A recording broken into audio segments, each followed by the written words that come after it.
of learning, because it doesn't have to be like that.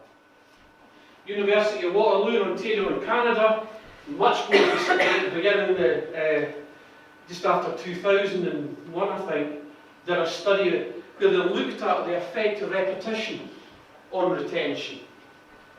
And what they allowed learners to do was remediate. So they could go back to the material and go back over it. And what they found, if you invested just a few minutes a day, even after a month, your retention level was still about 90-odd%. That's a massive, that's a 70% difference in retention, just by investing a few minutes every day. Now, if you think about our traditional model of delivering learning to the sector, how can you do that? Because folk come into the training centre, they do the course, they go back to the workplace, you can't bring them back every day. And handouts tend not to be handouts that are kind of like course material. They tend to be things like, here's a case study, go and work on it. And when you've written the answer down, that's it. So the materials we use on traditional courses aren't really suited to this type of experience. But that's a massive difference. When you put that alongside the other benefits of going and using mobile technology, this was a research paper done by JISC, which is the higher education body that looks at e-learning. Essentially, some of you in here know JISC. Yeah, a couple of heads nod. They did a paper 2009 that looked at trainer or teacher and learner experiences in mobile. These were the things that they come up with that were really seems to be beneficial. Connectivity to information and people. It's not just about information, it is about, a lot of these kind of information devices are communication devices. Right? Sometimes we just see phones as phones, so it's communication only. These are computers, let's not kid ourselves. These are very powerful computers and we carry them about in our pockets. But mobile technologies give you access to both information and people. Access when you want it. 24 hours a day, anytime you want. The learner's got more choice over time, place and pace to study. And it offers up different opportunities for learning in different ways. But we cannot read, there it is, there's kind of a whole list, a whole raft of things that make mobile attractive. But what we often get wrong is the design.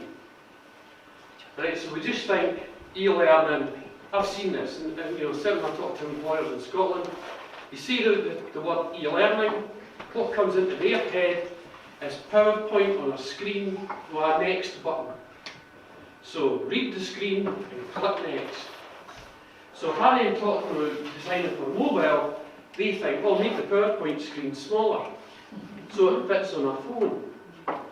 But there are 4 key questions you need to answer when you're designing for learning.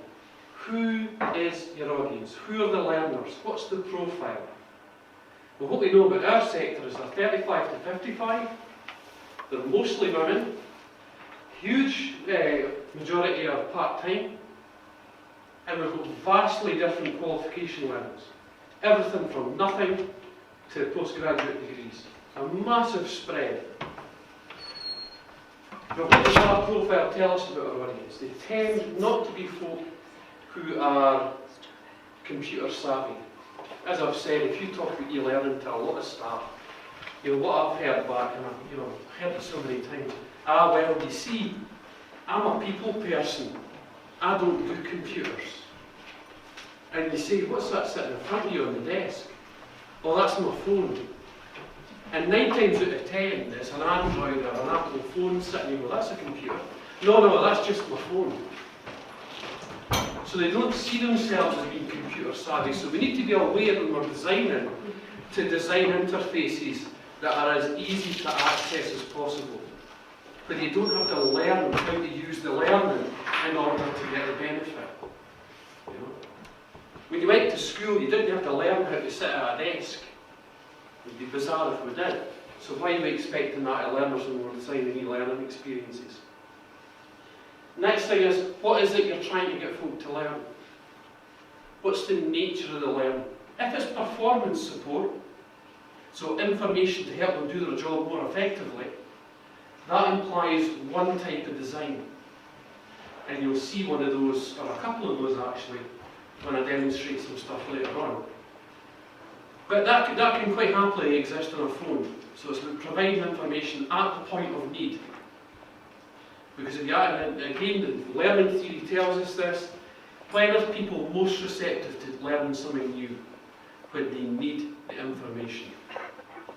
No point giving them it in advance, because they don't know they need it yet, and they're going to forget. But if they require a bit of information in order to be effective right now when you give them it, and then they can apply it right now, then they've got a better chance they're going to retain that. If, however, we're talking about behaviour change or attitudinal change, that's a whole different design. In Scotland, we've produced a couple of simulations for staff and managers in early years services, where we created virtual towns, we created streets, we populated the streets, we populated the town with services, and we made the learner the manager. And then we gave them a virtual family to experiment with. And if they got things right, great. If they got things wrong, all kinds of virtual horrors could happen, and did. But the main thing is virtual. People are able to learn from their mistakes in a way that you can't on a practice placement, because we can't afford real people to get damaged by our folk learning. So it's a very different design you're talking about. You're therefore talking about a different platform. What are the constraints and enablers? Hands up, anybody in this room whose IT manager is the best person in the world, who helps them achieve everything they want to achieve. What a stunner. Right? Constraints and enablers. What will our IT managers let us do? What access to equipment do you have? What access to network do you have? Do you have unfettered access to the internet? How many folk get YouTube at work? Hands. No. What? 1, 2, 3, 4, 5. That's great. Usually it's none. Because it's routinely blocked. Because IT managers take the view that, well, that's where people go and do silly things on camera and they're uploaded to the internet. But actually there are thousands and thousands of hours of fantastic learning material on YouTube. So you really need to be aware of what your constraints and enablers are. You know, what access to hardware do folk have? How many folk think here that anybody who's going to learn anything, any member of staff, will only do it at work? That's better than normal. Mostly all the hands go up. But actually, folk are doing a lot of learning at home in their own time. So when we're designing stuff in Scotland, we never presume that they're going to be using work equipment. If we did, we'd just be issuing folk with slates and chalk, because we'd be as well. Local authorities still using Internet Explorer 6, which is such a security risk, it's unbelievable. And really outdated technology, including my own organisation. I've got a laptop back in Scotland, I've not brought it because it's so heavy. But it's 8 years old, and is, in computer terms, should get the humane killer out for it, because it's really past its best. But we need to be aware of what the constraints and enablers are, because they're also going to influence our designs. And finally, and this is the big question, will technology support or enhance learning? And if the answer to that question is no, then the next question is, why are you using technology? There needs to be a reason to use it. And don't use it just because it's the newest, brightest, shiny thing.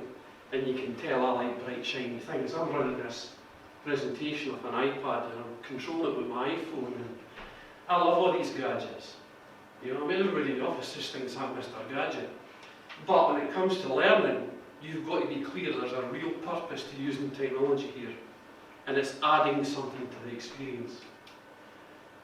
But we also need to add to that what we already know about the psychology of learning, So that's about how do you sequence information, how do you chunk it, how do you move, how does information move from short-term to long-term memory? What are the things that make new learning stick? So in the areas that we're talking about, if you go online and search for situated learning, you'll find a massive body of literature which talks about learning in the workplace, learning at the point of application and the effect that that has on retention. So we really need to pay attention to what we know about the psychology of learning, and then if you add all of that together, hopefully what comes out the filter is effective learning. So it's not just as simple as let's make the PowerPoint slides smaller. Right? There's a lot of thought as to what you're doing.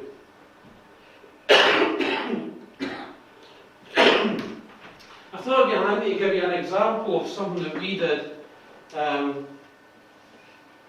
which was a fully researched project. We worked with a local authority to use PlayStation Portables to deliver workplace learning. I think everybody knows PlayStation Portable, yeah? No? It's basically a handheld games console. Most usually seen in the hands of 12-year-olds. But it's a highly effective and very inexpensive media player. And what we were wanting to do was look at how we could use inexpensive equipment to deliver learning. The PlayStation's £100. A member of staff drops that down the stairs, or even better, down the toilet, it's £100. I'm loath to say it's almost disposable, but these days, what does £100 buy you? Let's face it, it's almost disposable.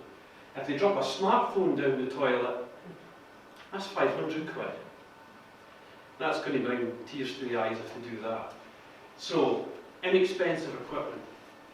We also wanted to really test out this whole situated learning thing. Does learning transfer increase if you deliver learning at the point of application and in the context of the job role? And then model how you can create, tailored, quick to deploy learning materials. So that's really what we were after. The PlayStation though was paired with a bit of software called Second Sight, and Second Sight uses the camera on the PlayStation to access these markers, right? So these icons, and it triggers audio-visual content. And there are two main ways you can use